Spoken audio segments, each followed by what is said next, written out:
Okay, so this week's presentation is trying to put some gloss, try to put some flesh onto our reasons why we make this claim. It's not a claim that should be taken lightly.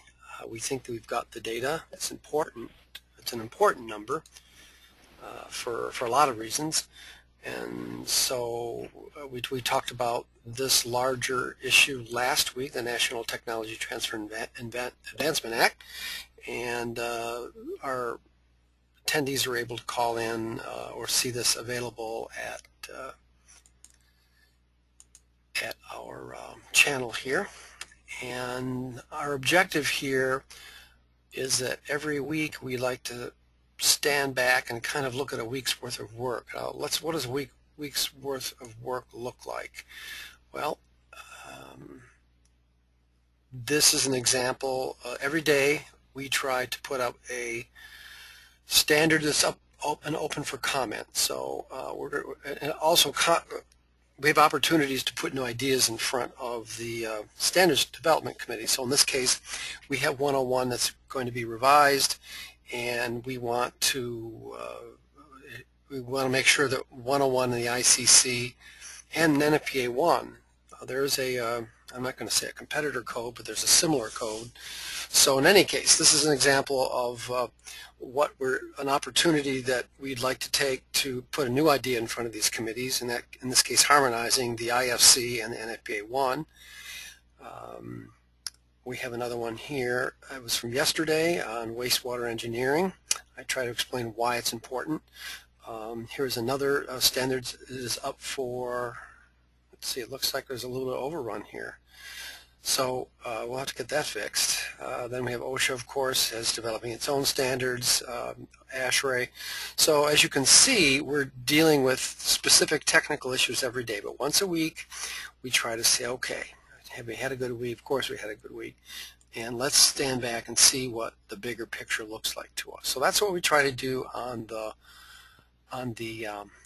during these weekly teleconferences. And so today's topic is to drill down a little bit more deeply into this number because it's important to our, I think, to many of our suppliers.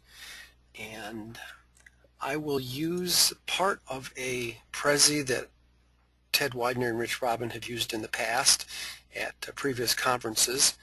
And of course you can see this link here, and obviously if you know where our channel is, you can pick this up there. So if I go, I'm not even going to go into presentation mode here. Some of you who might have seen these in the past will recognize that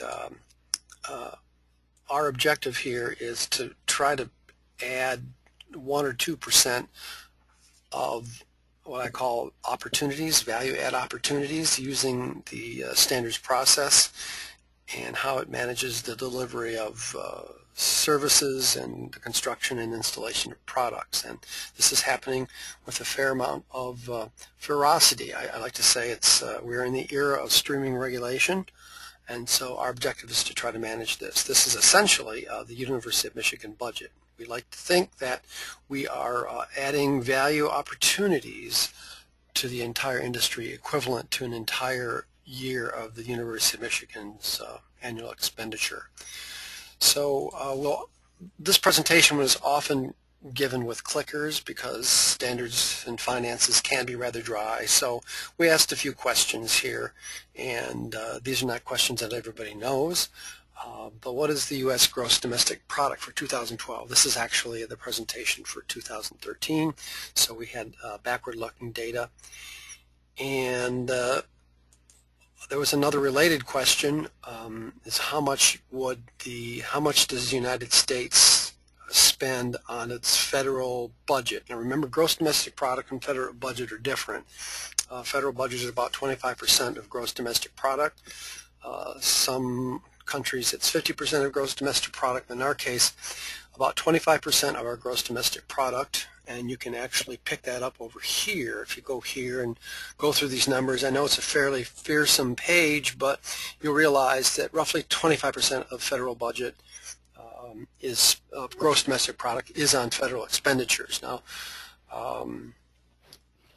very often So that means the gross domestic product is being spent on other issues, obviously the private sector. So these are, you get comfortable with these numbers, and then you come to understand that the different political philosophies underlie whether or not you want to have a federal budget which is 10% of gross domestic product, or a federal budget which is 50 or even 60% of gross domestic product.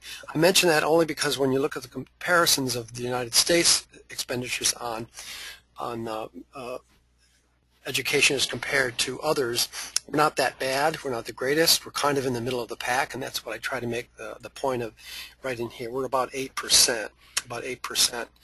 So getting back to our questions now, the real answer to our clicker question was that the entire European Union is about 16 trillion, about 16 trillion. So that's 27. That's 27 countries in the Eurozone. Maybe it's 23. I don't know. Anyway, the better 25 plus or minus 3 or 4, depending on how you count, and that block there develops $16 trillion. It's not euros, it's dollars. And that's important because in some of our earlier writings we indicated that in the standard system that the standards set up very similar to, say, the U.S. Senate. It's one country, one vote. Of course, in the United States, it's 2 senators per state. It helps even out some geographic population issues that we have in our country, as every country does. So in any case, it can be important when you're developing international standards, because you'll find that the Eurozone, because of the one country, one vote system, has an advantage. Of course, the counter argument is that the advantage is dampened by the fact that the U.S. is such a large market. So that's not the subject of our conversation here, but it's essentially, it's important to know that the entire European Union, the gross domestic product of that entire 27 countries of the Eurozone is roughly to the United States gross domestic product. Now this is a presentation from a couple of years ago, so this number is obviously up. Let's see, does our debt clock tell us what it is? No, but the long story short, we're spending more. We're spending more than we make, but that's not this teleconference. One thing to note is that, and this was important a few years ago, is that China's gross domestic product is about half of ours. And there's a lot of alarmist discussion out there. I think maybe it's not alarmist. People want to make sure that the United States is the world's largest economy. Well, certainly it hasn't grown as much as China, but there still is a way to go. And I think I actually have a link here. If we were to look at, I may not belabor that point. Let's see, do I have it up here? Gross domestic product. I think I put it over, where did I put it? I wanted to show the gross domestic product of different countries. And I might have misplaced it on this large Prezi. I'm not going to spend too much. Here we go. So if I were to go here and try to find that, I thought I had it up on my screen, but I didn't. If you notice, this is not a polished presentation. This is about just getting the job done. We can make polish on this, but we wouldn't be able to capture some of the we wouldn't be able to move at the speed we do. So this is largely what I hope to be a substantive teleconference, as they all are, unrehearsed, down deep, down in the weeds. So anyway, here is a way to look at the different types of the listing of gross domestic product. And China is a little bit more than half now, maybe 55–60%. But in any case, China's gross domestic product still is not as large as ours, and I don't. That's not the subject of this. What is important, though, is this now we're starting to get into the numbers that I think are important to us. So, given a 16,000 billion gross domestic product, we have we're roughly 8%, as you saw up here. Okay,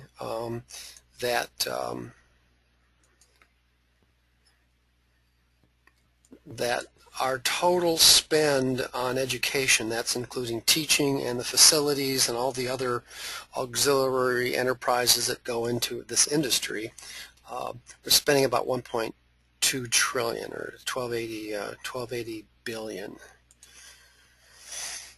So we've been through all that. The University of Michigan has our business school has a subscription to a company that does market research. I rely upon them to help us check our numbers.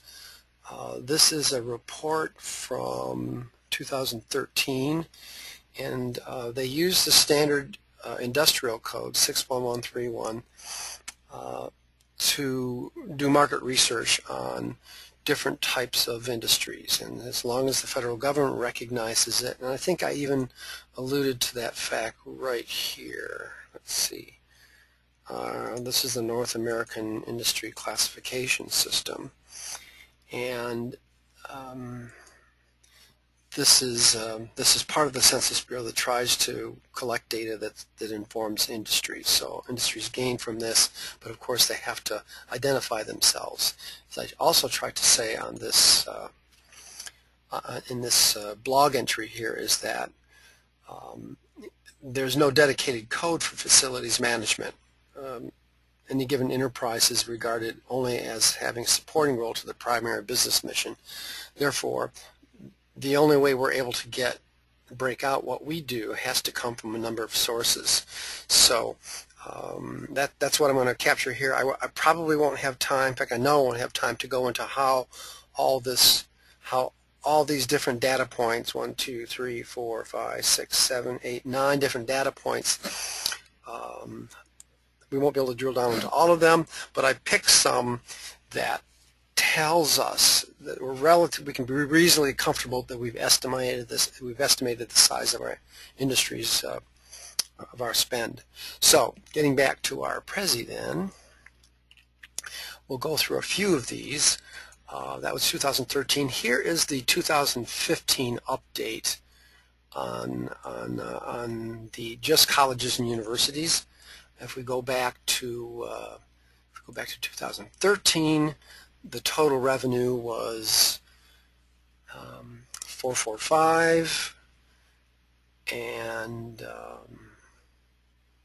we were growing at 4.1. Excuse me. These are longer projections. Excuse me. And I don't think we have profit, but in any case, I look at revenue and wages. They're roughly, what, 1/2. It shows, I think, largely the teaching load here. So all the money coming in, about half of it goes into teaching. If you go farther out, this is 2005, the same report, it's only updated.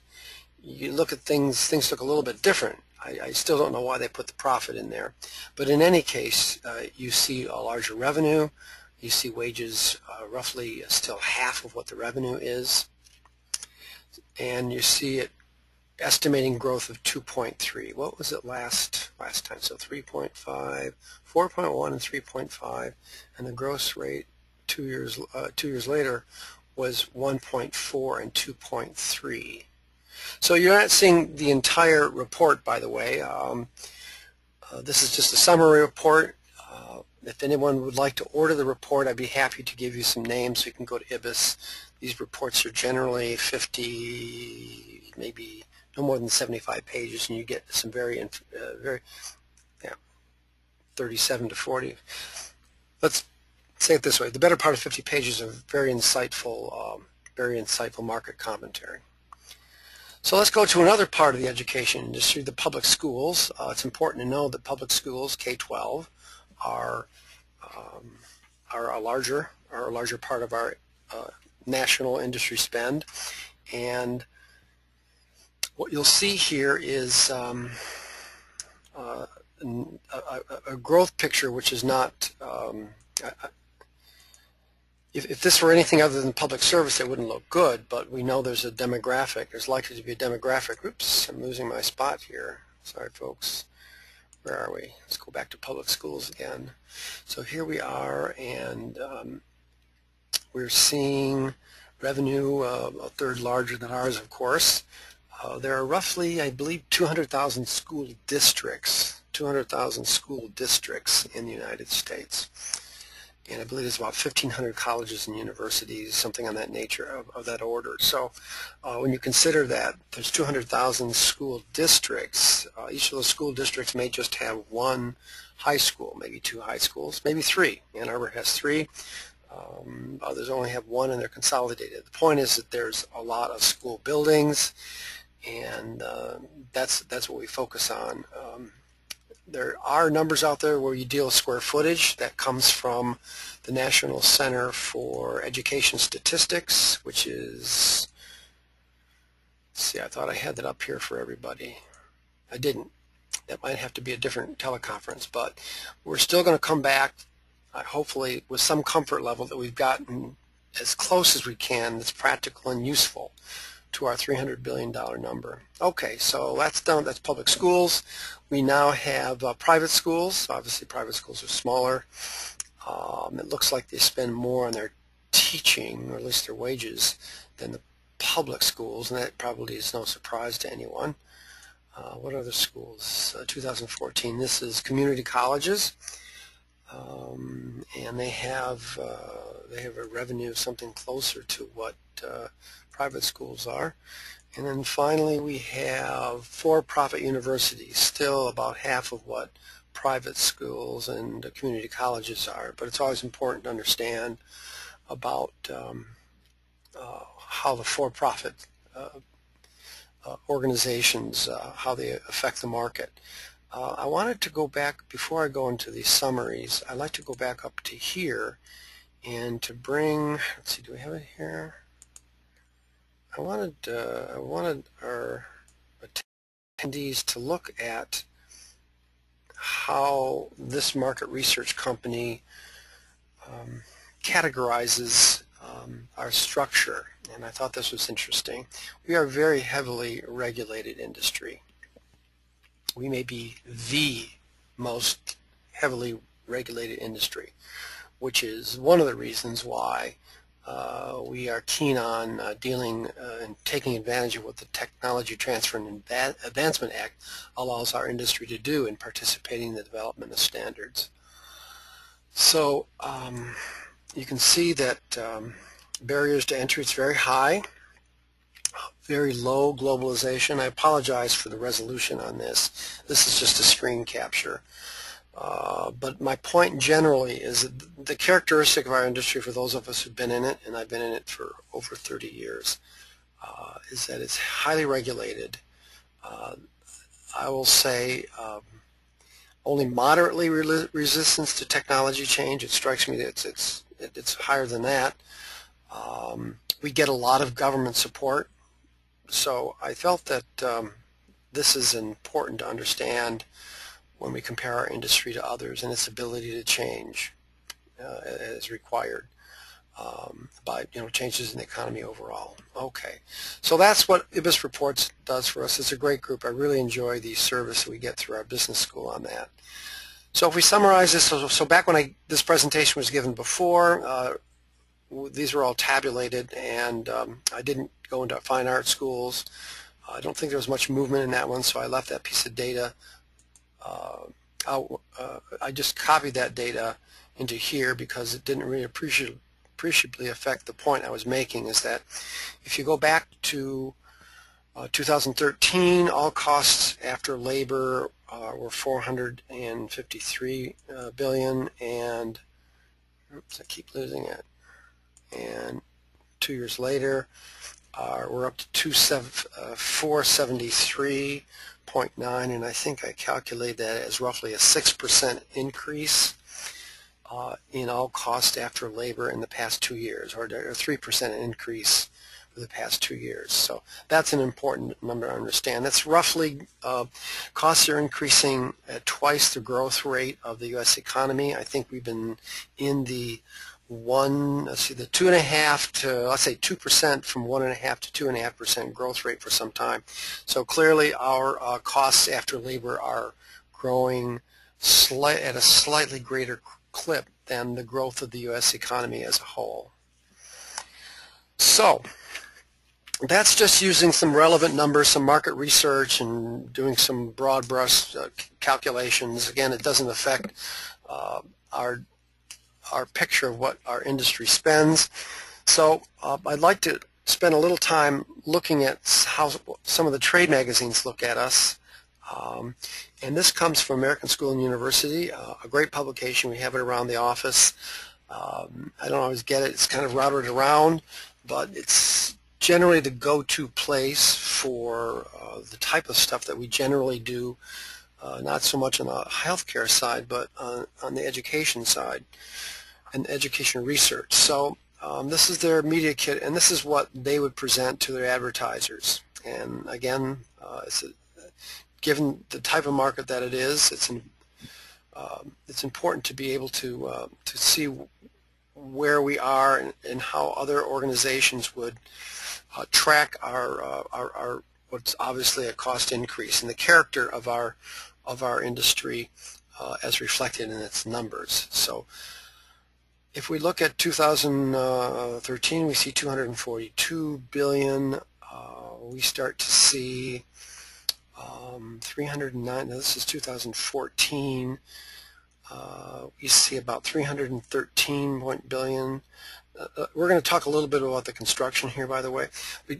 So what you're starting to see here is that it's roughly 25%. If we have a $1.2 trillion industry, it appears as though 20% or 25% of it, we push it downward because we think we'd like to be more conservative. But roughly, we're spending 20% of our industry's income on infrastructure. Now that includes O&M, energy, labor, all that stuff figures in. All those kind of costs figure into this. So now that was 2014. We have 2015, and we start to see the same numbers show up. This is all the type of equipment, systems, installation, energy cost, all that figures in here. So you can see what would be considered reasonable changes year to year in our industry spend as it's reflected in what's likely the best magazine serving this market. So just some collaboration, to collaborate with another organization, I believe Peter Lee, they have a similar, they come up with a similar figure. What's different here, I believe, is that this goes back to 2008. I like to get some other numbers. Excuse me. Here we go. 1.09 trillion. That starts to look, and what year was this? It's in 2011. So you might have known that there was a fair amount of change in the economy at that time. We were still in the trough of the what's known as a Great Recession. But I thought I'd pull out some of my old data that I think I'd used in earlier presentations, and again, we're starting to see the same numbers show up time and time again. So that's some corroborating evidence from some other, from another source. So when we talk about the annual construction spend, that's separate from, we like to understand what that is, but that's a spend that's not associated with energy and labor and maintenance and cleaning and security and professional services, administration.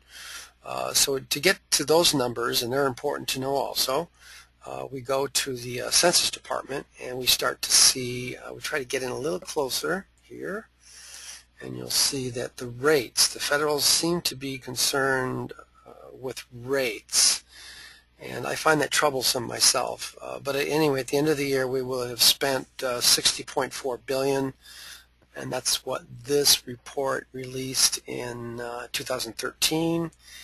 Now we can move ahead onto, let's see, what else do we have here? Oh, I guess I left this in here. Education takes the lion's share of construction, so it is the #1 non-residential buildings market. Residential still is a very large market, but it's important to understand that those of us who worked on campuses for many years know that we spend a lot, and there's always something being built or renovated. So in any case, we go a little bit farther ahead here. I have gone to the Census Bureau, and again, we're dealing with rates. Let's see, I found the Census Bureau. Here we are. Okay, so if you go ahead and you click through all the links, you'll find yourself at this document where the government tracks the rate. So of interest to us. So this is construction put in place in our area. It is about 61 trillion.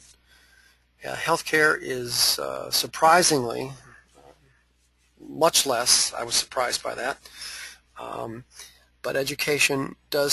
So this number here starts to look an awful lot like a rescaled number from previous reports. So the trade magazines are probably looking at the same data, so 79 that we are. We're not going to be able to get into the Center for Education Statistics. That's where some of this other data gets, because we're coming onto our time limit now.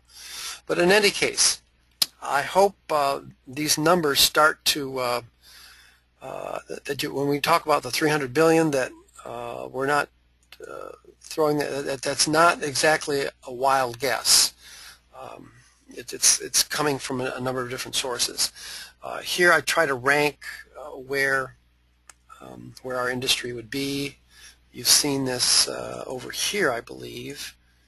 I try to make the point here that our industry is roughly 300. Now this is another number we got, probably maybe that's last year's number. But in any case, this is we make the point about what kind of cash throughput our industry might have with respect to the annual sales of organizations that are familiar. So I try to make that point with Microsoft, roughly 4 times the size of Microsoft, twice the size of General Electric, about the size of Denmark. This year's revision will show that the state of Michigan actually fits in here. Michigan is about 320 billion. In any case, we're up in this order. And of course, I remind my friends at Harvard that we generally are their endowment, I believe, is about 30 billion. So that's kind of a number that a lot of the C-suite steers by. So I think we've got most of that explained here. I don't, because this is Prezi, this presentation is not available. It's obvious we just have the video clip on it. But over time, I suppose we could probably write this up. Ted and Rich Robin did this, 2 years ago, and we've done variations of it. I just took their presentations and tried to put more of the information that was left on the cutting room floor, so to say. There's some other data points here.